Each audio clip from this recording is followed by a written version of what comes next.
एक शिव मंदिर के पुजारी जी को भोलेनाथ ने सपने में दर्शन दिए और कहा कि कल सुबह नगर के सभी भक्तों, विद्वानों, दान पुण्य करने वालों और साधु महात्माओं को मंदिर में जमा करो। पुजारी ने शहर में मुनादी करा दी कि महादेव का ऐसा आदेश है। शहर के सारे गणमान्य लोग अगली सुबह मंदिर पहुंचे।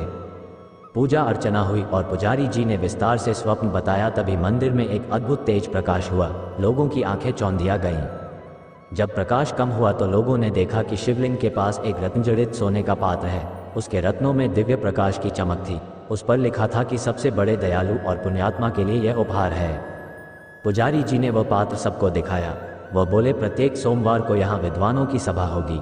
जो स्वयं को सबसे बड़ा धर्मात्मा सिद्ध कर देगा, ये स्वर्ण पात्र उसका होगा। देश भर में चारों ओर यह समाचार फैल गया। दूर दूर से तपस्वी, त्यागी, व्रती, दान पुण्य करने वाले लोग काशी आने लगे। एक तपस्वी ने कई महीने लगातार चंद्रायन व्रत किया था। वो उस स्वर्ण पात्र को लेने आए। जब स्वर्ण पात्र उन्हें दिया गया, उनके हाथ में जाते ही वो मिट्टी का हो गया। उसकी ज्योति नष्ट हो गई। लज्जित होकर उन्होंने स्वर्ण पात्र लौटा दिया। पुजारी के हाथ में जाते ही वो फिर सोने का हो गया और रत्न चमकने लगे। एक धर्मात्मा ने बहुत से विद्यालय बनवाए थे, कई सेवाश्रम चलाते थे। दान करते करते उन्होंने काफ़ी धन खर्च कर दिया था। बहुत सी संस्थाओं को दान देते थे। अखबारों में नाम छपता था। वह भी स्वर्ण पात्र लेने आए, किंतु उनके हाथ में भी जाकर मिट्टी का हो गया। पुजारी ने कहा, ऐसा लगता है कि आप पद, मान या यश के लोभ से दान करते जान पड़ते हैं। नाम की इच्छा से होने वाला दान सच्चा दान नहीं है। इसी प्रकार बहुत से लोग आए, किंतु कोई भी स्वर्ण पात्र पा नहीं सका। सबके हाथों में वो मिट्टी का हो जाता था। कई महीने बीत गए। बहुत से लोग स्वर्ण पात्र पाने के लोभ से भगवान के मंदिर के आसपास ही ज़्यादा दान पुण्य करने लगे। लालच की पट्टी पड़ गई थी और मूर्खतावश ये सोचने लगे कि शायद मंदिर के पास का दान प्रभु की नज़रों में आए। स्वर्ण पात्र उन्हें भी नहीं मिला। एक दिन एक बूढ़ा किसान भोलेनाथ के दर्शन को आया।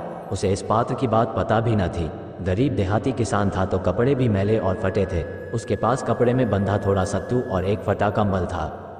लोग मंदिर के पास गरीबों को कपड़े और पूरी मिठाई बांट रहे थे, किंतु एक कोढ़ी मंदिर से दूर पड़ा कर आ रहा था।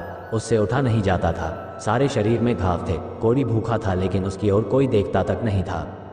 किसान को कोढ़ी पर दया आ गई।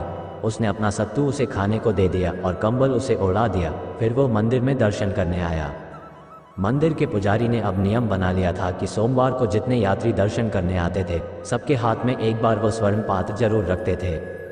किसान जब दर्शन करके निकला तो उसके हाथ में भी स्वर्ण पात्र रख दिया। उसके हाथ में जाते ही स्वर्ण पात्र में जड़े रत्न पहले से भी ज्यादा प्रकाश के साथ चमकने लगे। ये तो कमाल हो गया था। सब लोग बूढ़े व्यक्ति की प्रशंसा करने लगे। पुजारी ने कहा, जो निर्लोभ है, दीनों पर दया करता है, जो बिना किसी स्वार्थ के दान करता है और दुखियों की सेवा करता है, वही सबसे बड़ा पुण्यात्मा है। किसान, तुमने अपने सामर्थ्य से अधिक दान किया है, इसलिए महादेव के इस उपहार के तुम अधिकारी हो। दान का रहस्य निस्वार्थ दान में है। कभी ये न सोचे कि मुझे इस दान से क्या लाभ प्राप्त होगा। दान करते समय अपने आप को उस परमात्मा का सेवक समझें। हम अक्सर सोचते हैं कि यदि हम भी बहुत ज़्यादा संपत्ति वाले होते तो इतना दान करते, अमुक पुण्य कर्म करते। दानशीलता के भाव का संपत्ति से कोई सरोकार नहीं। यदि आपके मन में दान का भाव है तो सूखी रोटी में से एक टुकड़ा जरूरतमंद को देंगे। आपने अरबपतियों को गरीब दुखियारे का हक डकारते हुए भी देखा होगा। यही संचित कर्म तय करते हैं कि अगले जन्म में आपकी क्या गति होगी। पुण्य संचित करिए।